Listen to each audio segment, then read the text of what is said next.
Hey, I'm Jeff with Singing Success, and today we're going to be talking about keeping acoustic consistency in your voice. Now remember, this is just a small example of the exercises and techniques that can be found on the Singing Success program, and you're going to need it in order to follow along with us during this tip today.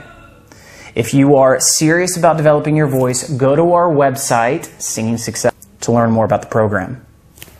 Now let's get started.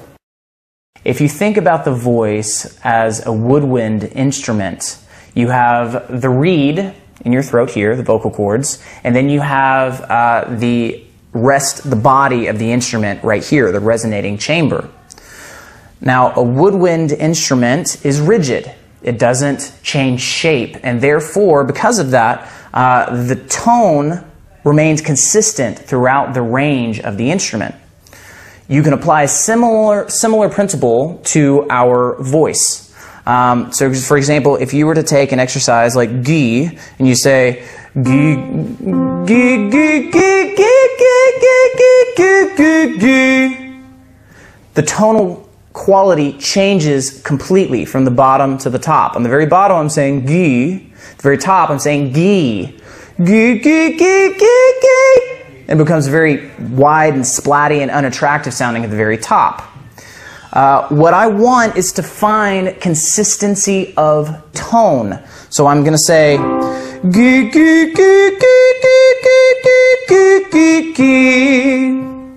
Now what this does, by keeping the musculature still around the resonating cavity, is it allows the sound to shift naturally.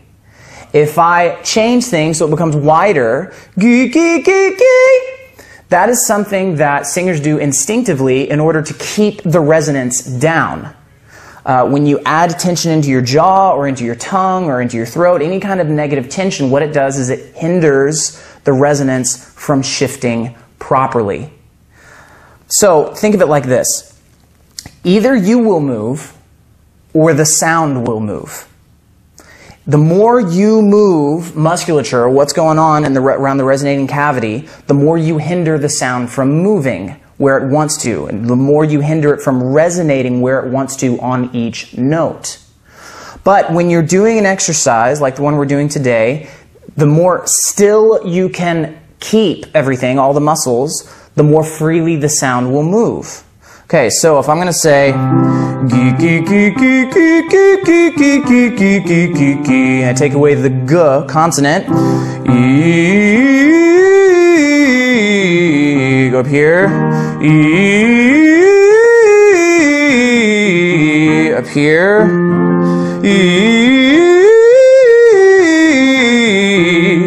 you can hear that the sound is shifting very freely.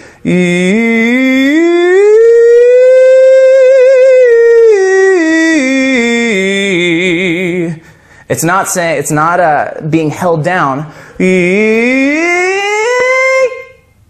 Now, I didn't force that to happen. All I did was I tensed up muscles, widened the tone, and the tone becomes, or widened the shape of the acoustical passage, and the tone became wider and splattier automatically.